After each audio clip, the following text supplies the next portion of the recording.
అనగనగా చాలా రోజుల క్రితం సింహపురి అనే రాజ్యాన్ని కామపాలుడు అనే మహారాజు పరిపాలించేవాడు.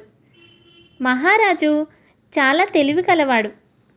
ఒకరోజు మహారాజుకు ఒక సందేహం కలిగింది. ఆ తర్వాత రోజు సభ కొలువు తీరిన సమయంలో సభ్యులందరినీ ఉద్దేశించి తన సందేహాన్ని ఇలా ప్రస్తావించాడు. సమాజానికి తెలివైన వాడు ఎక్కువ ప్రయోజనమా, లేక తెలివి లేకపోయినా అమాయకుడైన మంచివాడు ప్రయోజనమా? అందుకు చాలామంది అమాయకుడైన మంచివాడే మేలు అని అభిప్రాయపడ్డారు. అయితే రాజుకు ప్రధాన సలహాదారు అయిన సుధీరుడు మాత్రం, మహారాజా, నా అభిప్రాయంలో మూర్ఖుడైన మిత్రుడి కంటే తెలివైన శత్రువే మేలు అన్నాడు. అందుకు రాజుగారు, ఏంటి సుధీరా, తెలివైన శత్రువే మూర్ఖుడైన మిత్రుడి కంటే మేలు అంటున్నావా? ఇది ఎలాగ సాధ్యమవుతుంది అన్నాడు మహారాజు. దానికి సుధీరుడు, అవును మహారాజా, చాలా సందర్భాలలో ఇది నిరూపితమైనది అన్నాడు. అలా అయితే సభ్యులందరికీ నీవన్న దానికి ఉదాహరణ చెప్పు అన్నాడు మహారాజు. ఇప్పుడు సుధీరుడు ఈ విధంగా చెప్పడం ప్రారంభించాడు. పూర్వం ధనగుప్తుడు అనే వ్యాపారి పొరుగురికి వ్యాపార నిమిత్తం బయలుదేరాడు. దారిలో అడవి మార్గం, దాని గుండా నడక సాగించాలి. ఆ మార్గంలో దొంగల బెడద ఎక్కువగా ఉండేది. అప్పట్లో వర్తకులు తమ వద్ద ఉన్న ధనాన్ని కాపాడుకోవడానికి అనేకమైన మార్గాలు అవలంబించేవారు. అందులో భాగంగానే ధనగుప్తుడు కూడా తన వద్ద ఉన్న వజ్రాలన్నింటినీ కడుపులో దాచుకుని ప్రయాణిస్తున్నాడు. దొంగలు కూడా ఎంతో తెలివిగల వాళ్లే కదా. ఇలాంటివన్నీ వాళ్ళు పసిగట్టేవారు. అలా ఒక దొంగ ధనగుప్తుడిని సమాచారం కనిపెట్టి తాను కూడా ఒక వర్తకుడి వేషంలో అతనితో పాటు చేరి మాటలు కలిపి ప్రయాణం కొనసాగించాడు. అతను చూసి ధనగుప్తుడిని చంపి వజ్రాలు కాజేద్దామని అతను భావించాడు. అయితే ఇంతలో అనుకోని రీతిలో ఒక దొంగల ముఠా వచ్చి వీరిద్దరిని చుట్టుముట్టింది. ఓహో, ఇద్దరు చూడడానికి మంచి వ్యాపారస్తులల్లే ఉన్నారు. అయితే మీ దగ్గర ధనం బాగానే ఉండి ఉంటుంది, వెంటనే బయటకు తీయండి అని గద్దించాడు దొంగల ముఠా నాయకుడు.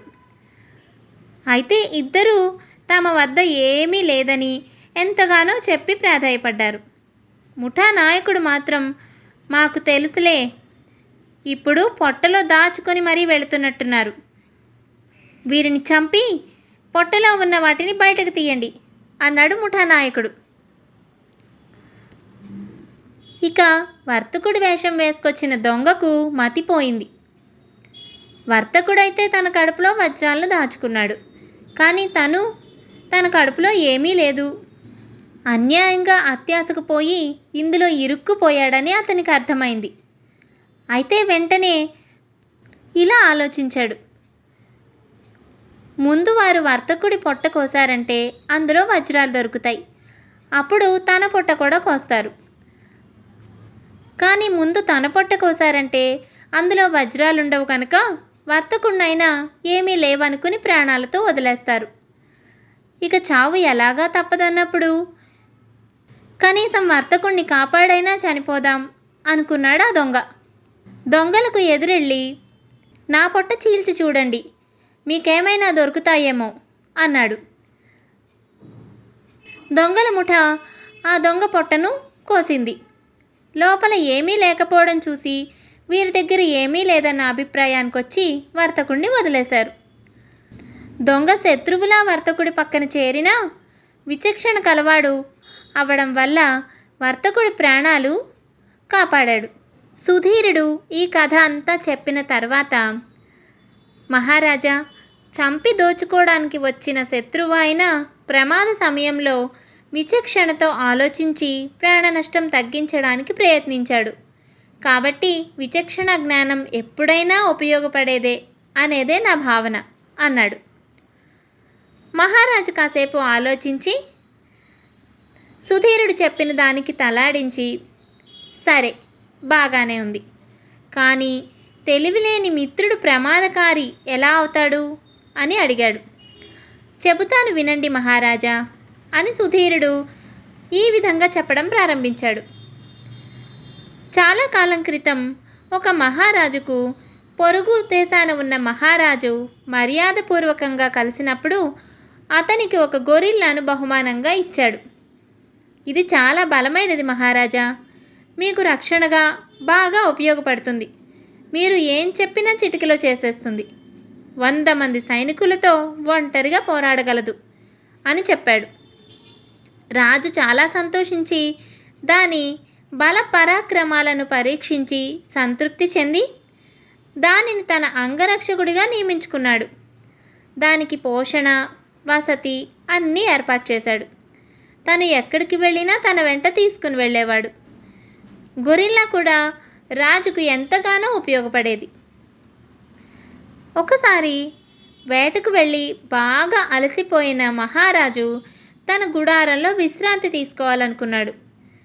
అయితే తన అంగరక్షకుడైన గొరిల్లాతో, ఈగను కూడా లోపలికి రానియకు అని చెప్పి పడుకున్నాడు. గొరిల్లా కూడా కను రెప్ప వేయకుండా రాజును కాపలా కాసింది. ఇంతలో అదొక అటవీ ప్రాంతం కావడం వల్ల ఒక ఈగ గుడారంలో దూరి మహారాజు మొహం మీద వాలింది. అంతే, అంగరక్షకుడైన గొరిల్లాకి చాలా కోపం వచ్చింది. తన చేతిలో ఖడ్గం తీసి ఈగపై బలంగా ఒక్క వేటు వేసింది.